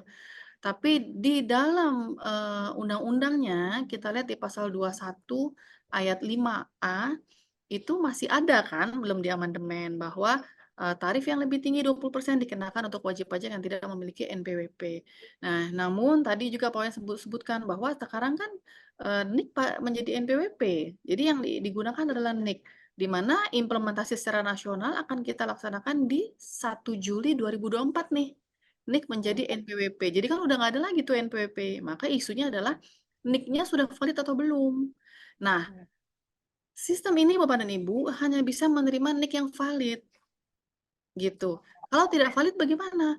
Jadi arahnya adalah bukan tarif yang lebih tinggi, tapi sistem ini tidak bisa meng-create bukti potong kalau NIK yang di-input tidak valid. Ya, jadi ini memang sejalan dengan tadi kebijakan satu data ya, kebijakan nasional satu data di mana NIK itu menggantikan NPWP, NIK juga berfungsi sebagai NPWP, ya maka kan masyarakat diimbau untuk memadankan, untuk memvalidasi NIK-nya, karena nanti NIK itu akan digunakan untuk berbagai keperluan. Nah, sekarang ini ya dalam tahap ini di penggunaan aplikasi ini kan juga tentu dibuat ke arah sana, karena kita nanti juga akan menyambut sistem perpajakan yang baru dengan Cortex Bapak dan Ibu ya, yang akan launching di pertengahan tahun ini. Itu aplikasi ini tidak bisa menerima kalau dulu kita biasanya kalau nggak ngasih NPWP, ngasih NIK, nggak ngasih NIK 000. Nah ini udah nggak bisa lagi 000. Karena apa? Karena kalau dibisain terus Bapak dan Ibu nanti nggak jadi-jadi dong validnya. Nanti tujuan besar kita untuk mencapai Indonesia satu data nggak tercapai-capai dong. Nah, sehingga kebijakan ini juga Bapak dan Ibu mendorong behavior dari para pemberi kerja untuk knowing your employee. Jadi Bapak dan Ibu memang mulai sekarang dipastikan pegawainya sudah melakukan validasi. Kalau nggak mau, Ya kalau pemberi kerjanya semuanya kompak, mau lari kemana tuh pegawainya? Misalnya nggak mau, ya udah cari pegawai yang lain atau silakan cari pegawainya cari pekerjaan yang lain misalnya. Nah, ini kan dia ketemu sama pemberi kerja yang lain juga minta. Akhirnya apa? Akhirnya kondisi pemadanan by sistem ini akan terwujud seperti itu. Ya, jadi memang jawabannya adalah saya kenapa perlu menjelaskan panjang lebar Pak Wayan karena kebijakan ini memang akan implikasinya berakibat langsungnya kepada pemberi penghasilan. Karena dengan tidak bisanya dia menerbitkan bukti potong, sementara pemberi penghasilan ini kan tadi Pak Wayan sudah sebutkan di awal,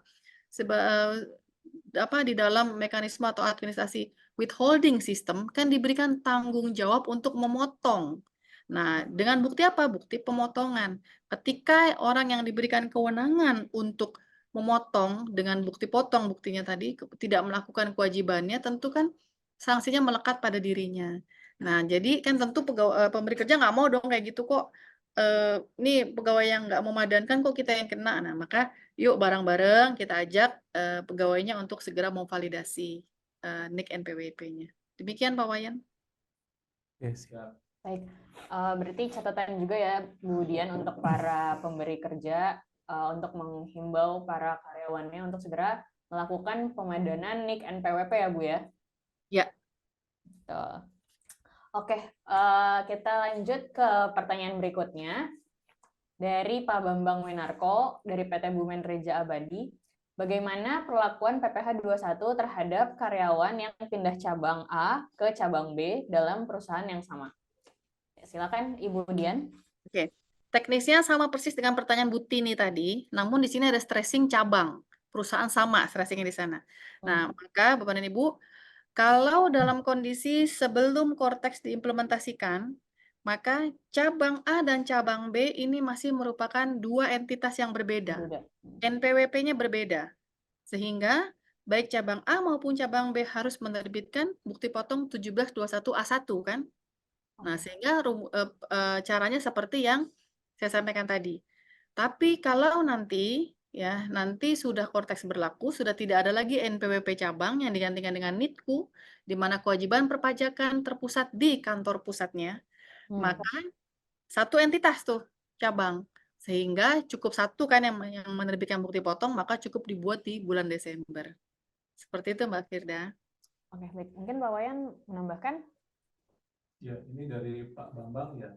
Memang nanti arahnya kan sebenarnya kalau satu perusahaan seharusnya satu bukti potong, hanya beda cabang. Iya, betul. Ini juga sejalan dengan yang dilakukan oleh DJP. Sekarang sudah sebenarnya simplifikasi, jadi cabang tidak lagi punya NPWP tersendiri, jadi hanya punya NIKU ya.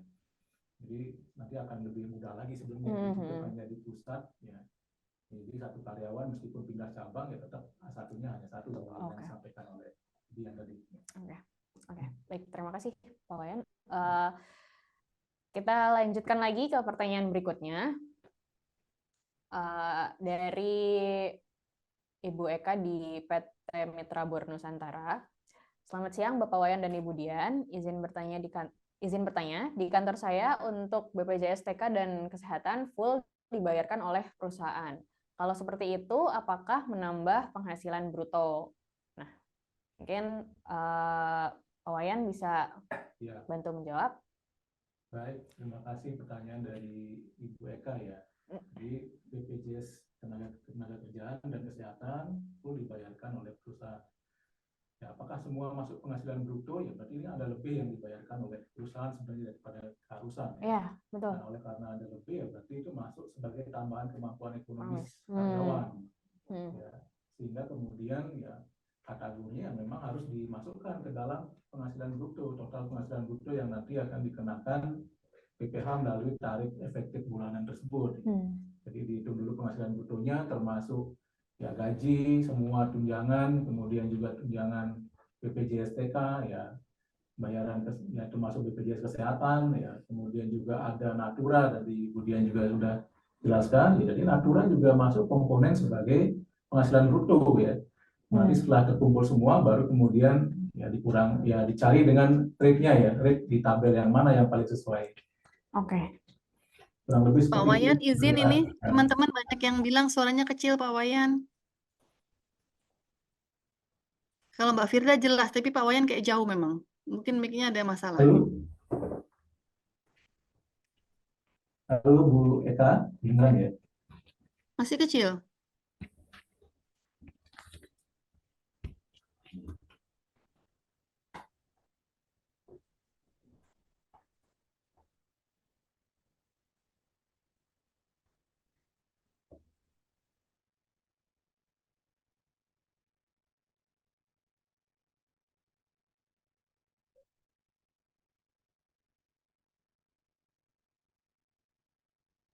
Oke.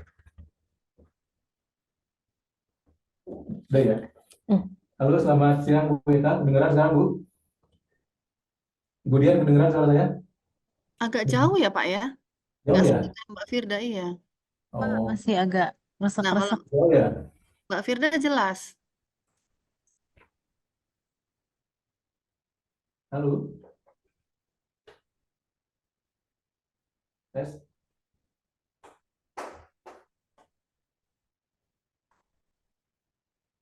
Halo?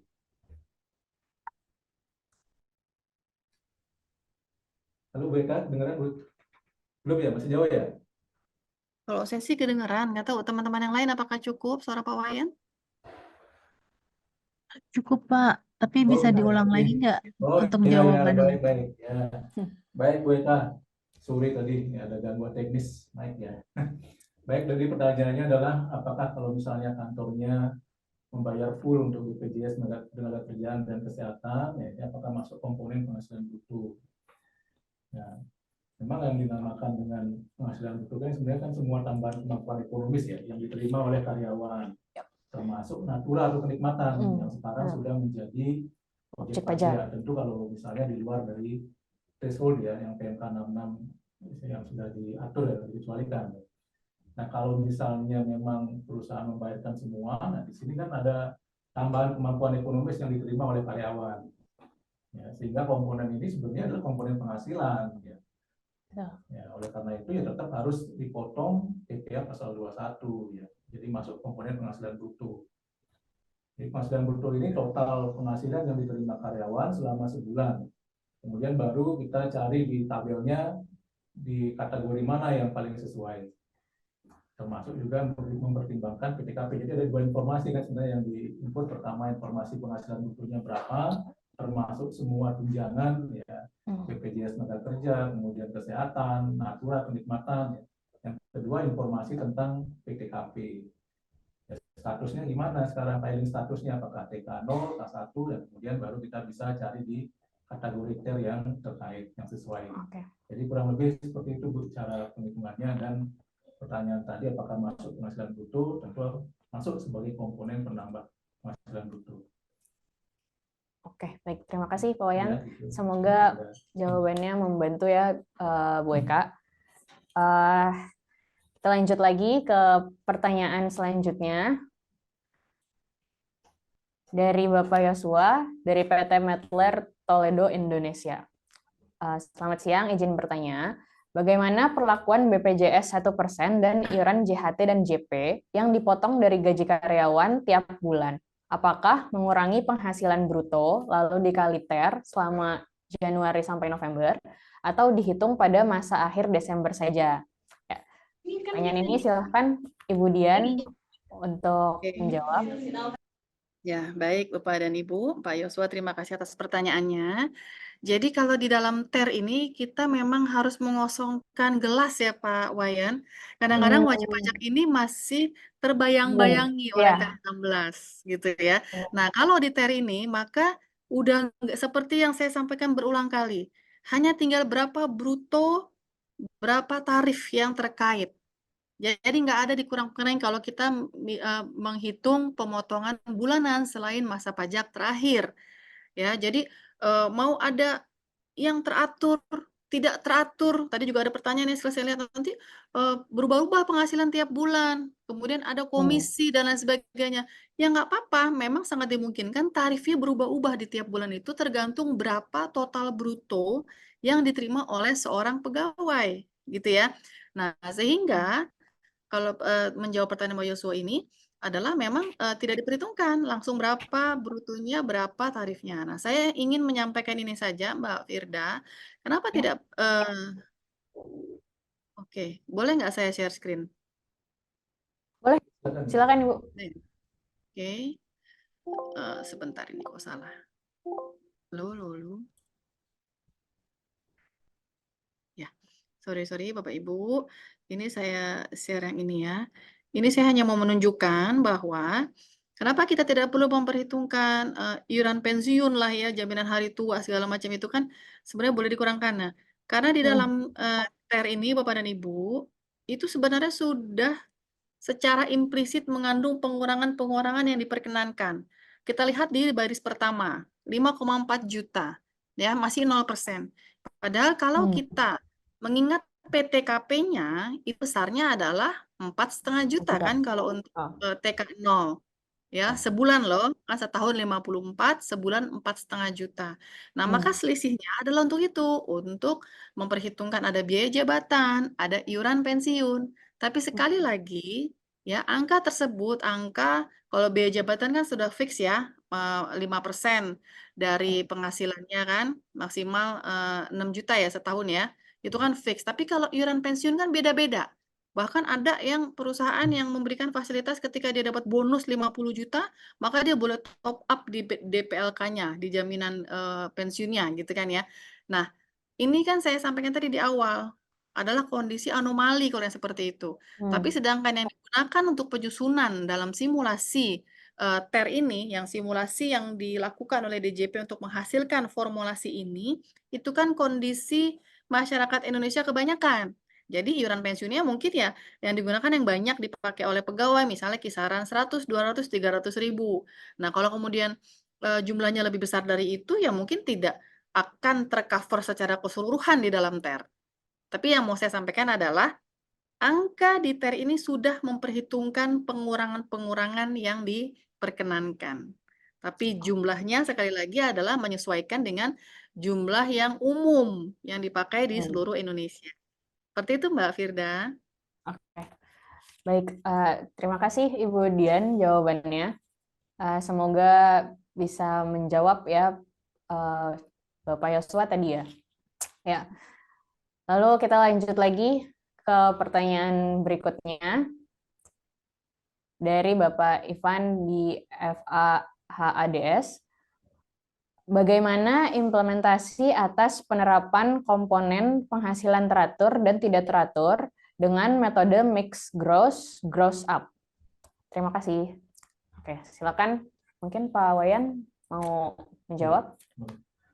Baik, terima kasih Pak Ivan. Pertanyaannya kalau misalnya di company menggunakan metode mix gross yang gross up ini ya. Nah, memang kalau yang kita ukur untuk sebelum menggunakan tabel ini kan harusnya penghasilan bruto dulu kan. Kalau net di sana, kalau gross up ini berarti kan karyawan menerima net ya. Jadi kita kurang lebih ya mungkin harus estimasi juga kira-kira kan, kira-kira di gross up dengan actual ya, dengan hitungan actualnya pasal 17 kira-kira berapa sih sebenarnya, lalu dibagi kemudian tiap bulan kan ya. Itu yang kemudian kita dapat penghasilan selama setahun ya. Jadi kurang lebih itu. Kemudian kalau ya penghasilan tidak teratur dan teratur ya, ini memang kalau konsepnya sekarang kan sudah melihat per bulan seperti yang disampaikan oleh Bu Dian. Jadi kalau memang di bulan tersebut menerima penghasilan tidak teratur, ya tetap harus dikenakan pemotongannya di bulan yang bersangkutan, sehingga mungkin akan mengakibatkan pindah tabel tapi masih dalam kategori yang sama. Oke. Pindah tabel kategorinya masih sama, kemungkinan pemotongannya pasti akan jauh lebih besar mungkin ya. Nah, tetap ini kan tidak berarti sudah selesai di sana, nanti kan akhir tahun tetap akan harus dihitung ulang lagi. Ya. Nah, mengenai mekanisme bagaimana menghitung mix gross, ya memang lebih baik sih kita menggunakan program sebenarnya. Jadi memang ini salah satu ya bisa dibilang mungkin kesulitan yang harus ya dihadapi oleh pekerja ya ketika di perusahaan ini model penggajiannya bermacam-macam. Ada gross, ada net ya, kemudian juga ada ya, net berarti kan gross up ya, kemudian ada yang setengah-setengah, kadang-kadang seperti sekarang misalnya ada natura kenikmatan kemudian ditanggung atau misalnya ditunjang PPh-nya oleh perusahaan, ya image gross ya misalnya. Nah, nanti seperti apa penghitungannya? Ya tetap kita harus cari penghasilan brutonya dulu, Pak. Penghasilan brutonya dengan mempertimbangkan semua komponen gross up ini berapa sih sebenarnya? Ya baru kemudian ya kita sandingkan dengan table yang sesuai. Ya sepanjang di sini kan ukurannya kunci yang kita pegang adalah jumlah yang kita kasih ke karyawan adalah yang kita sepakati di kontrak, kan sebenarnya seperti itu ya. Nah itu yang jadi modal untuk kita melakukan penghitungan berapa sih sebenarnya penghasilan bruto yang harus saya pajaki setiap bulannya menggunakan tarif efektif tersebut. Jadi kurang lebih seperti itu Pak Ivan ya. Jadi memang ya saya akui harus ada kesulitan ya dalam proses menghitung ini karena model penggajian yang berbeda-beda ini mungkin ya perlu penghitungan ya dengan akurasi yang mungkin lebih teliti, kemudian tenaga, pikiran, ya setup program yang mungkin lebih ruwet ya istilahnya ya. Ya. Tapi ini memang harus ya mau nggak mau harus dijalankan karena perusahaan kan memberikan alternatif, boleh karyawan boleh net misalnya ya. Karena perusahaan memberikan alternatif kalau misalnya ya dipastikan kita hanya bisa gross ya semuanya gross ya nggak ada gross up nggak ada net ya berarti akan lebih mudah, tapi begitu ada net ya pasti akan menimbulkan keruwetan dalam proses penggajian dan juga penghitungan PPh-nya. Demikian, Mbak Firda. Mungkin Ibu Dian mau menambahkan? Oke, izin menambahkan ya Pak Wayan. Ya, Jadi Pak Ivan, seperti yang dijelaskan Pak Wayan tadi, bahwa intinya memang adalah kita cari berapa sih brutonya, baik dari yang teratur dan tidak teratur. Tapi ini mungkin Pak Ivan, stressing pertanyaannya adalah adanya perbedaan metode di 1 bulan ini ya, dia teraturnya pakai gross, sehingga pajaknya ditanggung oleh karyawan. Tapi untuk bonusnya dia pakai gross up.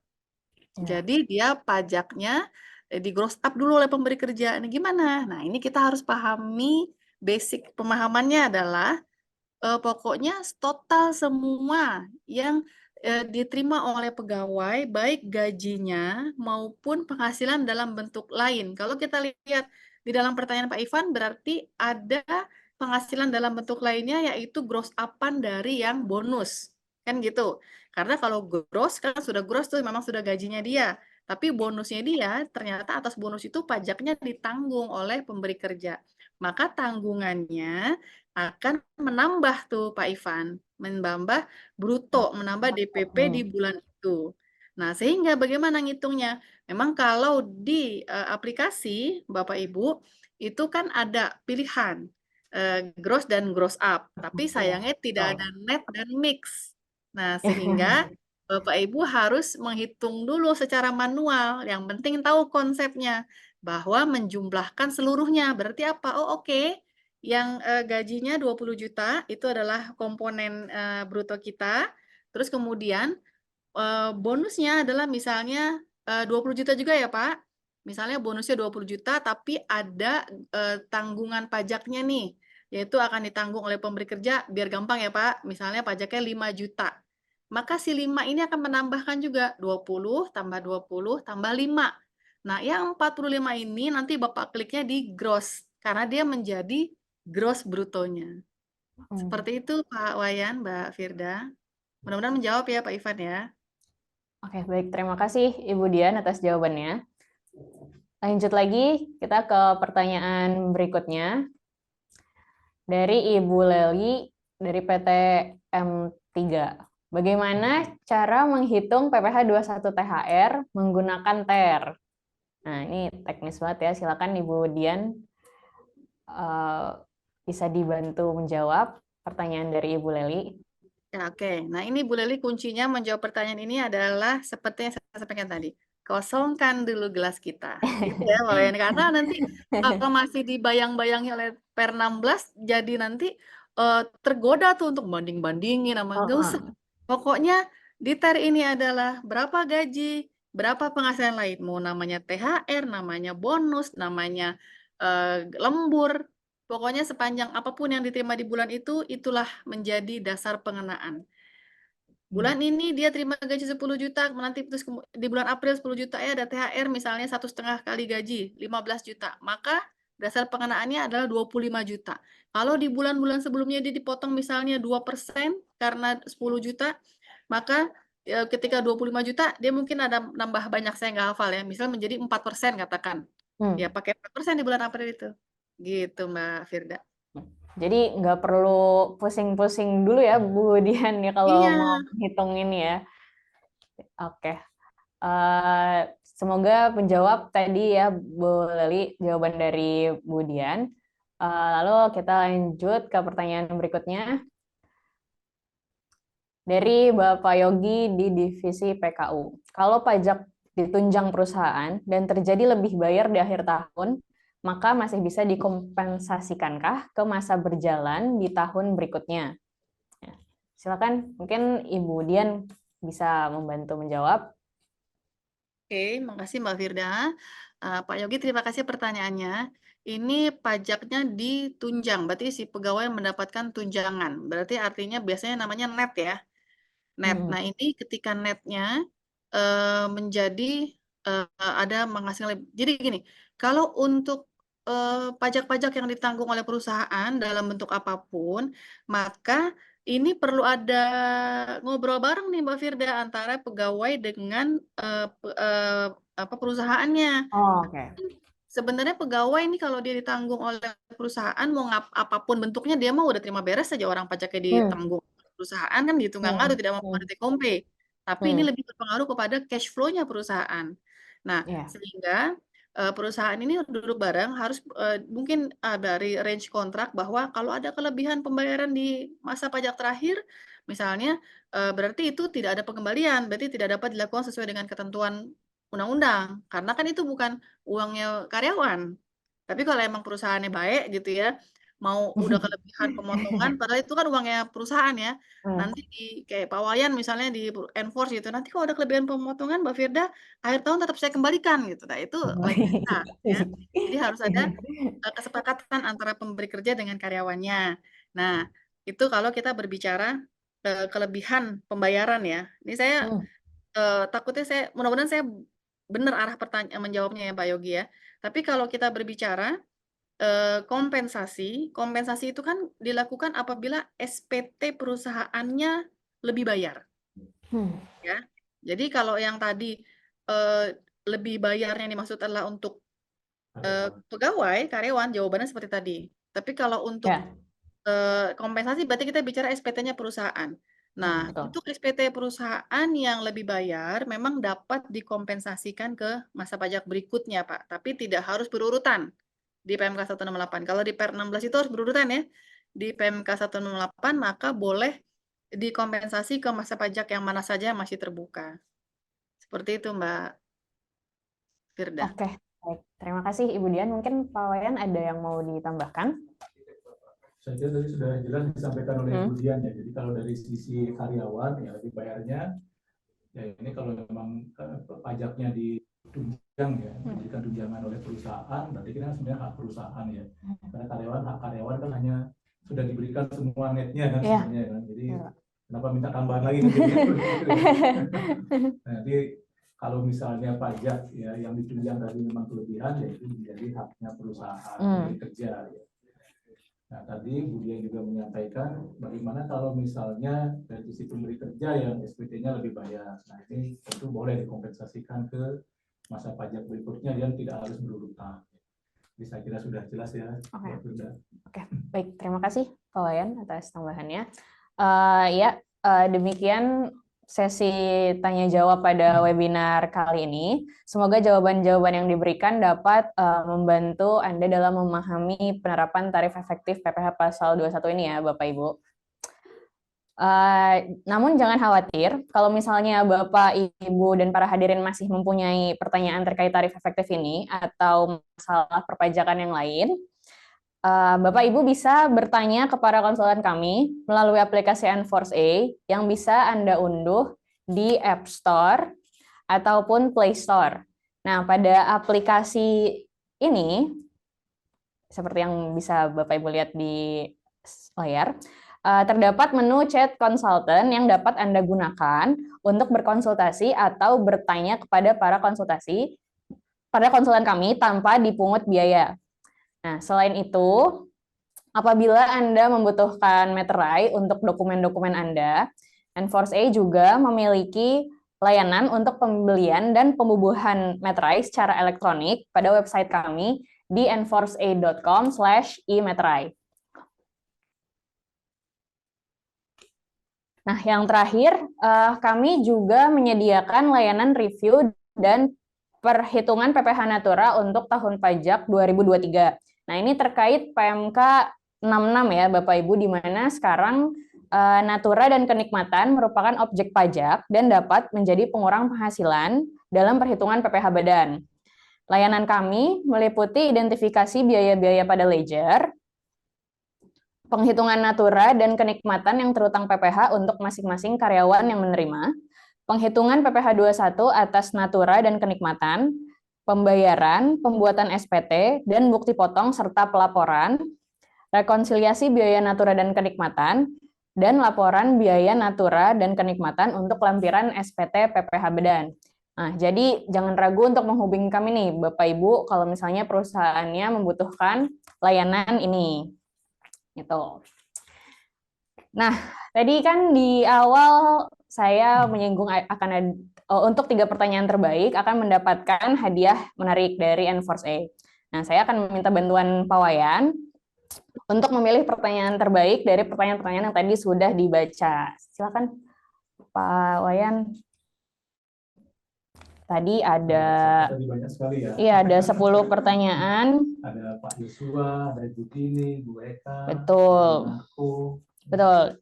Semua bagus-bagus pertanyaannya ya. Dan Iya. memang pertanyaan-pertanyaan ini ya memang pertanyaan yang kita temui di lapangan ya dalam praktik ya sehari-hari. Betul, Pak. Itu ya murni dalam pelaksanaan tugas memang akan muncul problem-problem yang perlu untuk mendapat penegasan.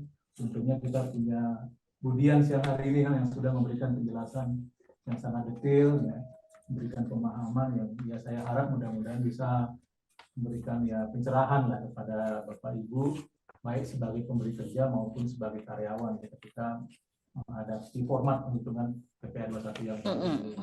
Jadi kalau untuk tadi pemenang ya. Iya, betul, Pak. Pertanyaan terbaik mungkin dari saya pilih Pak Yosua. Yosua tadi 1. Pak Yosua, kemudian ada Pak Winarko juga. Pak Winarko, baik. Ya, lalu Bu Tini ya. Bu Tini, betul. Nah, Oke. Baik, terima kasih. Selamat ya Pak Yosua, Bu Tini, Pak Winarko ya. Terima kasih Pak Wayan. Selamat kepada para pemenang. Nanti tim kami akan menghubungi lewat WhatsApp ya Bapak Ibu. Ya, sekian webinar pada hari ini. Terima kasih kepada narasumber yang sudah berbagi ilmunya, kepada Bu Dian dan Pak Wayan. Terima kasih banyak.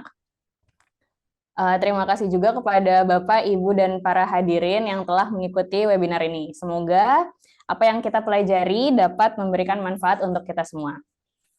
Ya, Bapak, Ibu, dan hadirin jangan lupa juga untuk mengikuti sosial media kami untuk informasi perpajakan yang bermanfaat di Instagram, TikTok, ataupun YouTube N4A. Nah, akhir kata, sampai bertemu lagi di webinar selanjutnya.